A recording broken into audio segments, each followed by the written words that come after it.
श्री शिव महापुराण शतरुद्र संहिता अथ चतुस्त्रिशोध्याय।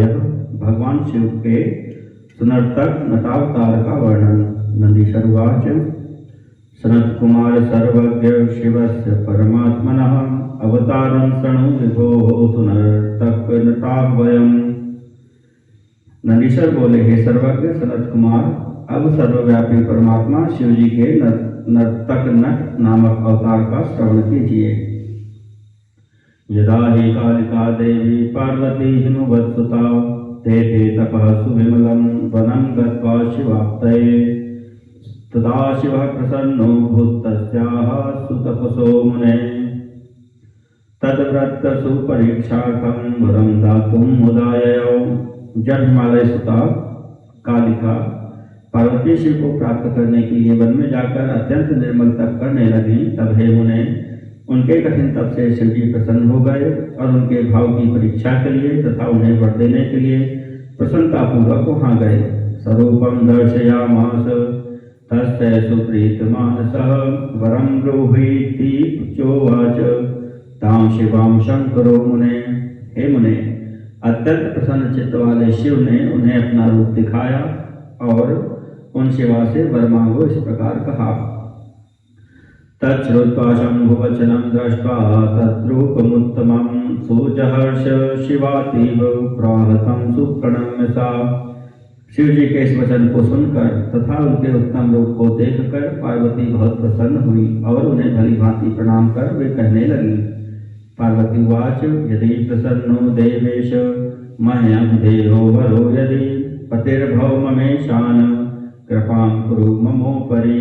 पार्वती बोली, हे देवेश, हे ईशान, यदि आप मुझ पर प्रसन्न हैं, यदि मुझे वर देना चाहते हैं तो मेरे पति बने और मेरे ऊपर कृपा करें।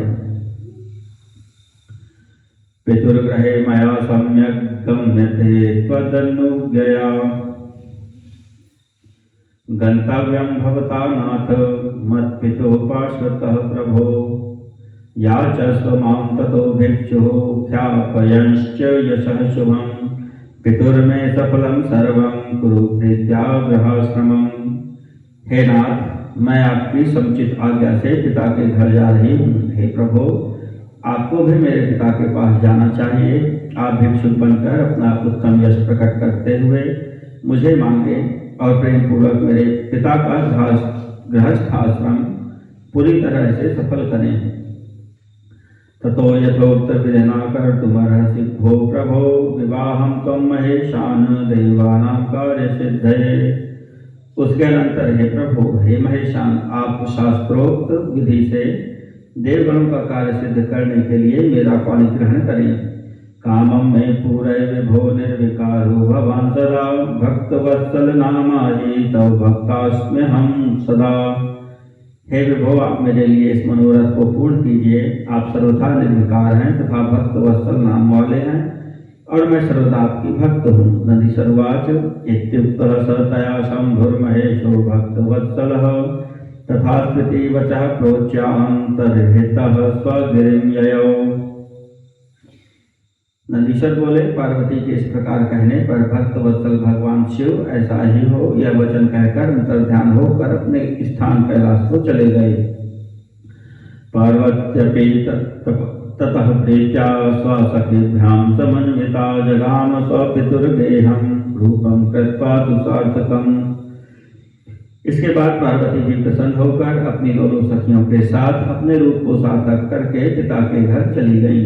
पार्वत्यागमनं श्रुत्वा मेनया स हिमाचलः परिवारयुतो द्रष्टुं स्वसुतां तां ययौ मुदा।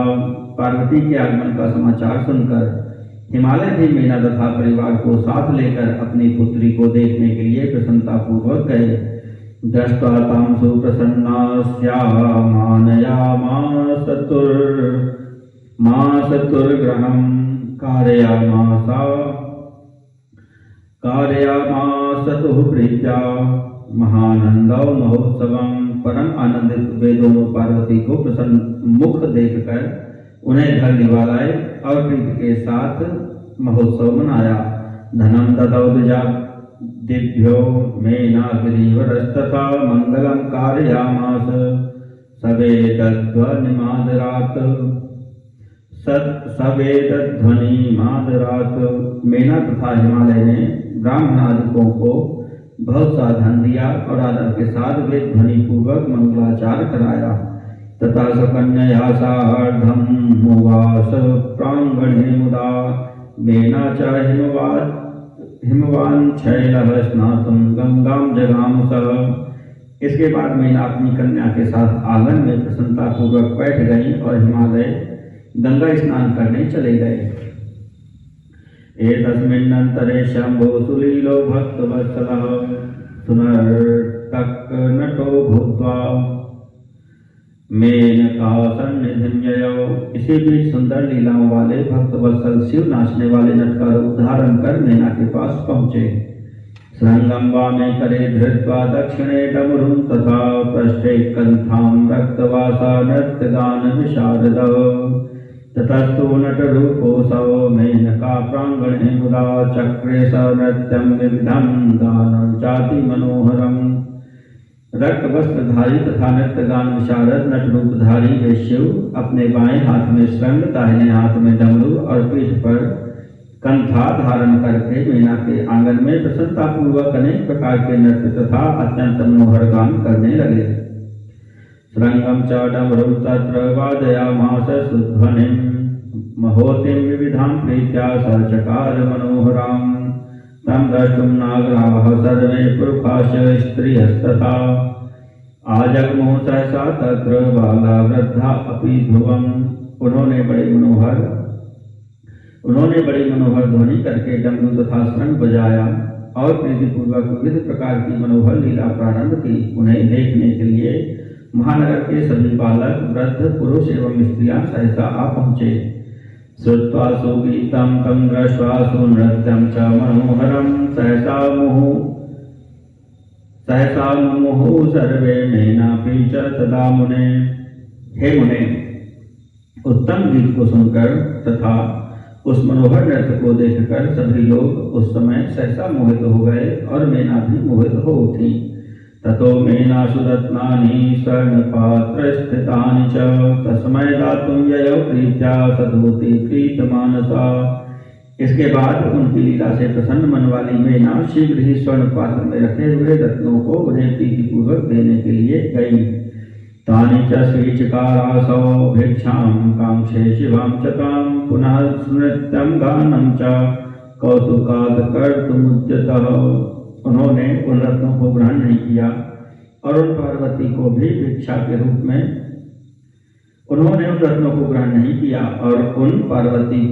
भिक्षा के रूप में मांगा। वे पुनः कौतुक से उत्तम नृत्य तथा गान करने लगे। मेना तद्वचनं श्रुत्वा च कोपाति सुविस्मिता भिक्षुकं भर्त्सयामास बहिष्कर्तुमीशसा। उनका वचन सुनकर विस्मित हुई मेना बहुत क्रुद्ध हो गई। उन्होंने भिक्षुक की भर्त्सना की और उसे बाहर निकालने की इच्छा की। एतस्मिन्नन्तरे तत्र गंगातो गिरिराजयौ ददर्श पुरतो भिक्षुं प्रांगणस्थं नराकृतिम्। इसी समय पर्वतराज हिमालय गंगा स्नान कर वहां आ पहुंचे। उन्होंने मनुष्य रूप धारण किए हुए उस भिक्षुक को सामने आंगन में स्थित देखा। श्रुत्वा मेना मुखादवृत्तं तत्सर्वं सूचकोपसः आज्ञां चकारानुचरां बहिः कर्तुं च भिक्षुकम्। तब मेना के मुख से वह सारा वृत्तांत सुनकर उन्होंने भी बड़ा क्रोध किया और उस भिक्षुक को बाहर निकालने के लिए अपने सेवकों को आज्ञा दी। महानग्निर्म्यूधस्पर्शं प्रज्वलन्तं सुतेजसं न शशाक बहिः कर्तुं कोपीतं मुनिसत्तम्। ततः स भिक्षुकस्तात् नानालीला विशारदः दर्शयामास शैलाय स्वप्रभावम् नन्तकम्। मुनिसत्तम प्रलाग्नि के समान जलते हुए तेज से अत्यंत दुस्सह उस भिक्षुक को बाहर निकालने में कोई भी समर्थ नहीं हुआ। इसके बाद हे तात अनेक प्रकार की लीला करने में निष्णात उस भिक्षुक ने शैलराज को अपना अनंत प्रभाव दिखलाया। शैलो ददर्शतं तत्र विष्णुरूपधरं धृतं ततो ब्रह्मस्वरूपं च सूर्यरूपं तत्क्षणात् ततो ददर्शकं तात रुद्ररूपं महाद्भुतं पार्वती सहितं रम्यं विहसन्तं सुतेजसं।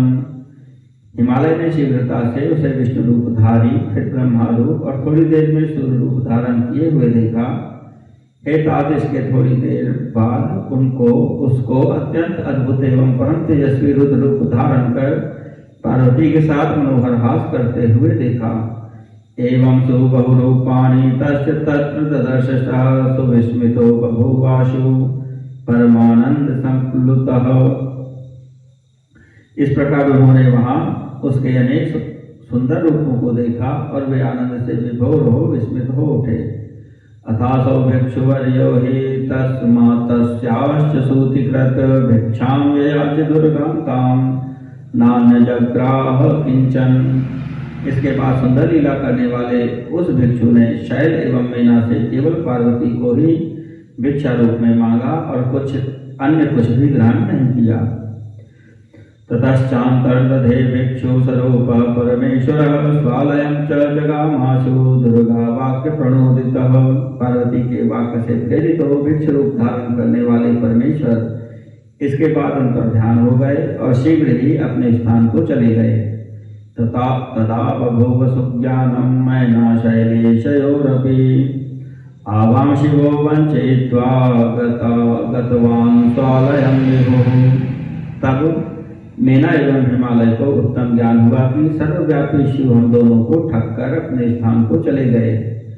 अस्मै देया सुकन्येयं पार्वती सुतपस्विनी एवं विचार्य च तयोः शिवे भक्तिर्भूतपरा। हमें अपने इस तपस्विनी कन्या पार्वती को उन्हें प्रदान कर देना चाहिए था। ऐसा विचार करके शिव जी में उन दोनों की उत्कट भक्ति हो गई। अतो रुद्रो महोतिश्च कृत्वा भक्तमुदावहं विवाहं कृतवान् प्रीत्या पार्वत्या सविधानतः। इस प्रकार की महालीलाएं करके शिवजी ने पार्वती से भक्तों को आनंद देने वाला विवाह प्रेम पूर्वक विधि विधान के साथ किया। इति प्रोक्तस्तुते तात सुनर्तक नटाहवयः शिवावतारो हि मया। शिवा वाक्य प्रपूरकः। हे तात, इस प्रकार मैंने पार्वती के अनुरोध को पूर्ण करने वाला शिव का सुनर्तक नट नामक अवतार आपसे कहा। इदमाख्यानमनघं परमं व्याहृतं मया य एतच्छृणुयात् प्रीत्या स सुखी गतिमाप्नुयात्। हे सनत कुमार, मेरे द्वारा कहा गया यह आख्यान अत्यंत श्रेष्ठ तथा पवित्र है। जो भी इसे प्रेम पूर्वक सुनता है वह सुखी होकर सद्गति प्राप्त कर लेता है। इति श्री शिव महापुराणे तृतीयायां शतरुद्र संहितायां सुनर्तक नटाहव शिवावतार वर्णनम नाम चतुस्त्रिंशोऽध्यायः।